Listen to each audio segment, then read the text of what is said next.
Alright guys, if you're looking at a camera that big, you must be looking at a Samsung Galaxy S20 Ultra. So I told you guys I was going to take this thing over to the parks, and we put it on a gimbal. I had it off a gimbal, and we took a bunch of pictures with it. I did a bunch of video, 4K, non-4K. I checked out how good the stabilization worked. I took it on some rides that were in very poor low lighting, tried to see what the low light was like. Please fill my soul. I wish that you could save me from my isolation. It's way too complicated. Let's stop this conversation. Let's stop this conversation. We got no relation.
Everything was left in auto. I didn't want to mess with it and try to make this look more glamorous than what it is. I just wanted to show you right out of the box how it looks in auto without messing with it too much. I took some panoramic shots. I did put it in night mode and take a couple night mode shots, even though it wasn't really night, but it was pretty poorly lit. I took some shots of some menus, which is really cool because the phone figures out that you're trying to take a menu picture and it crops in only that image. It's super awesome. The AI on board on this thing is awesome. The phone is lightning fast. Storage is great. So first of all, let you guys know if you're looking at the Ultras and you're thinking about buying one, me personally, this is a great phone. I come from Samsungs. I've always pretty much had Samsungs, and this thing has blown every Samsung that I have away as far as speed and everything goes. They offer this in two different versions. They offer it in a 128 and a 256 version. That's obviously your internal memory. And there is a slot in these that you can put another 256 card in. The screen looks sensational. The only downfall that we're having right now, it's very difficult to find cases and screen protectors. It's been a nightmare. We've called like everywhere because when you buy a phone for, you know, almost $1,500, the last thing I want to do is drop this thing on the ground and crack it, break it, whatever. So I want to protect my investment. So normally that would be screen protectors, phone cases, this and that. So I was able to find one on Amazon, which I ordered. Nicole was able to find one. If you notice the Baby Yoda up here, that's the case that she wanted. So we basically got a similar case to that for her phone. I'll take some pictures of it when it comes in. It's going to be a week or so. It's just the way it is. Anytime you get a new phone or a new device, I mean, what do? You're at their mercy. So But that has been the only real difficult thing, is finding equipment like that. Also, finding external audio devices. There's no audio jack on this. So my previous phone, I was able just to plug my microphone in it, and boom, I could have whatever mic I wanted on there. If I wanted to put the Rode video mic on it, or any of my other Deity mics or anything like that, I could put any mic I wanted on it. It was no big deal. There's no jack on this. So to hook anything up to it, I think is going to be a lot more difficult. I haven't personally found a way to hook up external audio to this phone yet. We did switch over to AT&T from T-Mobile. For me, I feel like I'm in a much better place. AT&T, the service is just so much better. We had all kinds of problems with T-Mobile. I'm sure it was just our area. I know other people don't have problems with T-Mobile, but where we're at, we just had issues with it. And we go over to the parks a lot, and while we're at the parks, we had issues there getting on. Some type of internet services sometimes, like it was just very slow and very unreliable. Have not seen that with the AT&T service, and I'm sure as 5G gets bigger and bigger, that's gonna even be lessened, because obviously everything is getting a little better now, so that should be cool. This is a 5G phone, so as soon as 5G comes out, we'll be on 5G, so that'll be really neat.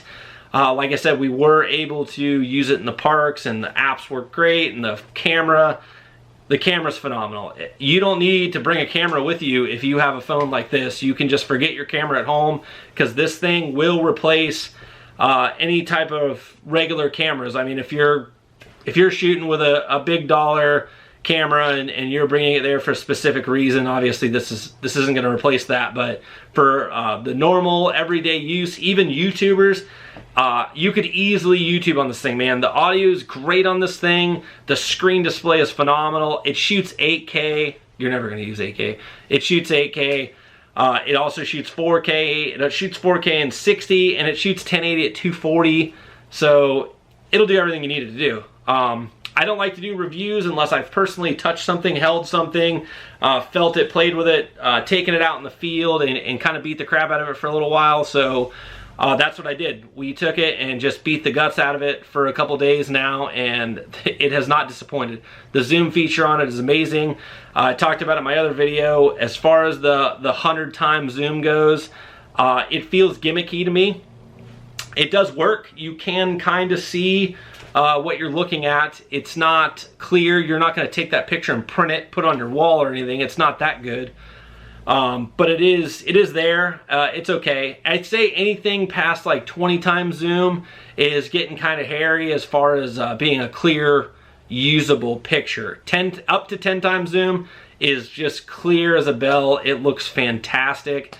Like I said, low light capability was good.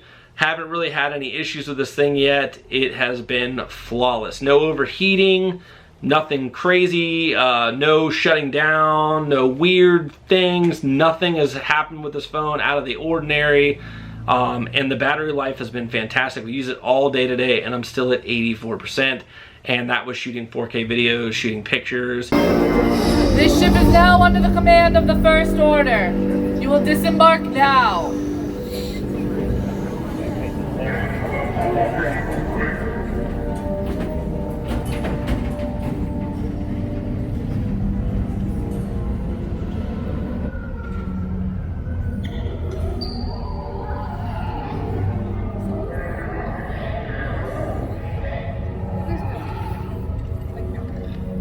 Sorry.